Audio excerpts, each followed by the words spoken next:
I don't have to try. All around me, you see all these young people who are doing amazing things, who care what happens to this city and to this country, who get angry when things go wrong, but who are willing to put in the time to fix the education system, to fix the healthcare system, to make sure that at community level, even if there's no money in it for them, they want to make a difference.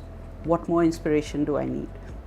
So I think one of the things that's most important in anything that I do is that I need to be enjoying it. If I don't enjoy it, I don't want to be part of it. I need to be contributing, I need to be passionate about it, I need to get that, buzz from it, otherwise it doesn't make sense. But it's all continued and all connected in some way. I did my undergrad in arts, which has no connection with IT, has no connection with entrepreneurship, but here I am. This is a country of over 200 million people. There will never be enough jobs for all these young people.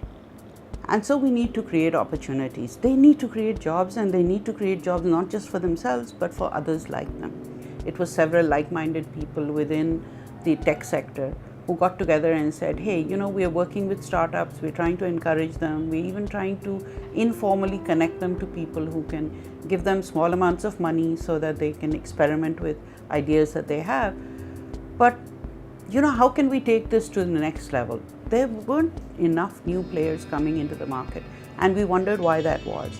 So we went into universities, we had roundtable discussions in all 3 cities, in fact, on the Pasha platform.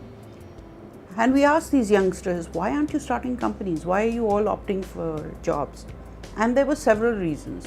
One, nobody at their university was telling them that that was an option. They were all being told what to do to get the best jobs in the market. Secondly, they said, even if we have a technology idea, we don't know how to turn that into a business, and we don't know who to go to. Third problem was, they said, we want to hang out with people who are of similar mindsets, people who want to do the same things, and we don't know where to find them. Sometimes there is a friend at university who's interested, but not always. So that's when the idea actually took shape, and we said, okay, that means in addition to advice and mentoring, what we really need to do is have a space where people like this can get together and share with each other the problems as well as the opportunities. It was tough. Anything you want to do that people don't understand, it's tough. In this city, there is so much wealth. There are so many people with so much money. We tapped almost all of them through our network of friends. And nobody understood. They said, but what's the return on investment? If we invest this money in a plot of land, we will make X amount. But investing in young people, they didn't see it. So the first person or the first organization to listen to us was Google. Google has a division called Google for Entrepreneurs. The lady who heads it was here in Pakistan. And so I spoke to her and I said, listen, we want to do this. She understood that right away. And then she said, why Karachi? I said, Karachi is this country's largest city with the largest youth population. So they said, okay, how much money do you need? Now that's a question you don't want to be asked. You are not prepared for.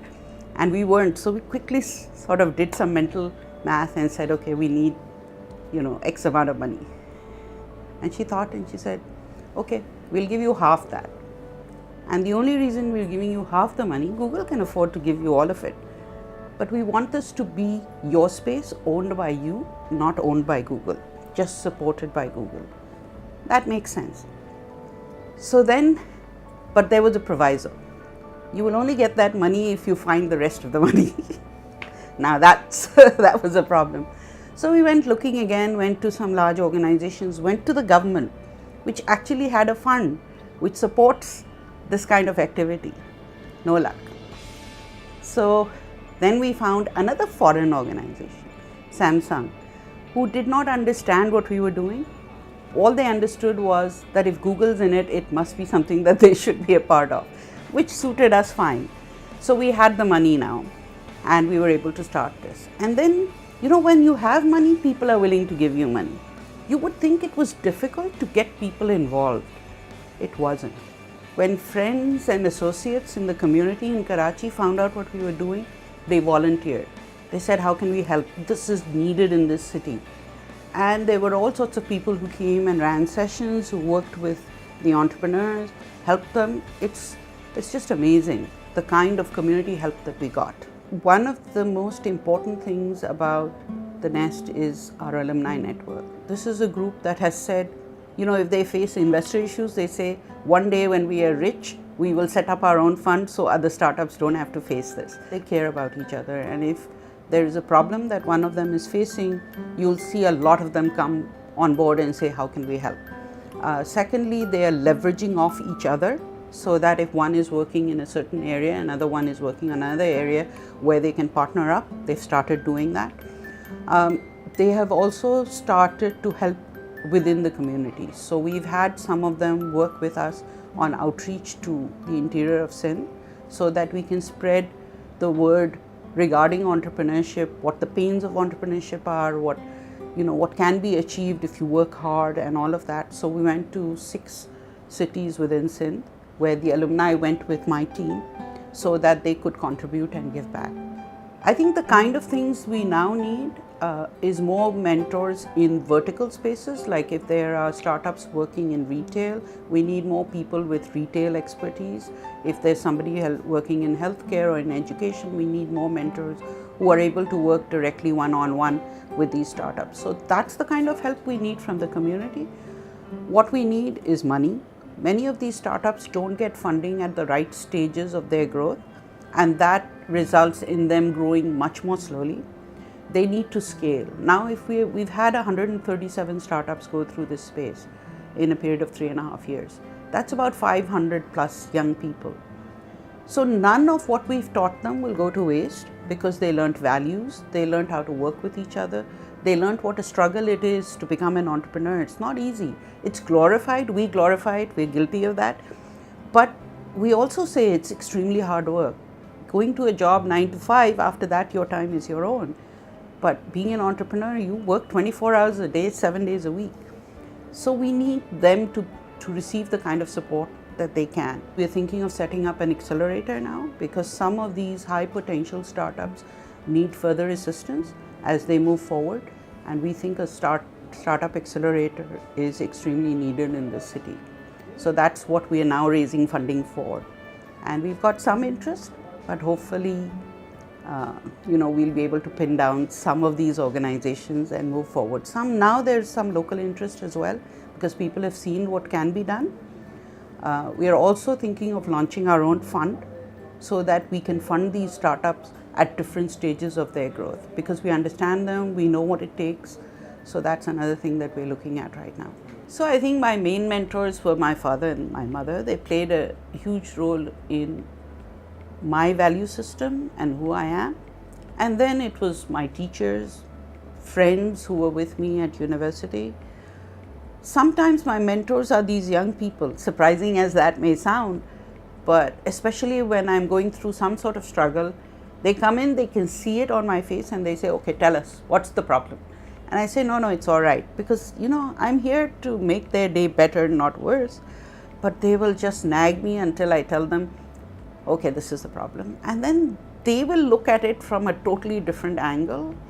And that is mentorship. I grew up in Hong Kong. I was, I think, about 7 or 8 when we moved to Hong Kong. My father had a job there, and I grew up in Hong Kong. I think what I learned very early on there was the Chinese way of doing things, the discipline, the hard work. And I find that affected me throughout my growing up years. I was always a fun-loving person. I love to write. I still do. I just don't get enough time to do it. I always enjoyed simple things. I tried to take part in sports, but was never very good at anything other than table tennis. Amongst our nestlings, a couple of them in their 20s have lost their parents. That's when I have been most impressed with the community. I have seen that whether they are from batch 1 or batch 6, they've all been there to make sure that the people who've lost a parent aren't alone. And they've spent nights there, they've made sure that the support that is required is available. And that's, they're like a family. And that I feel most proud of. That if we've been able to do this, if we can just grow this throughout the city and across Pakistan, people will treat each other better. We need to take ownership for what this country is. Blaming somebody else, whether it's the politicians, whether it's the government, whether it's other people, we need to stop doing that. Each one of us can do one thing to make a difference to the way Pakistan is, whether it's being honest in our relationships with people or in business, whether it is to keep the city clean, the country clean, whether it is to grow trees to make sure the environment is better for all of us. All of these things require an effort on the part of each one of us. It is not something someone else will do. And I think that's what's needed. If we can teach 5 people, if each one of us teaches 5 people, that makes a difference. If each one of us helps somebody who needs health care, when my mother was sick, we had the best of health care for her. And she used to say, I still go through so much pain. What happens to people who don't have the money to get the health care that I have gotten because your father had a health plan and all of that? So, those are things you need to think about, because today you can afford it, somebody else cannot. You need to relieve their pain as well. So I think each one of us needs to take ownership of what this country is and how the people in this country should live.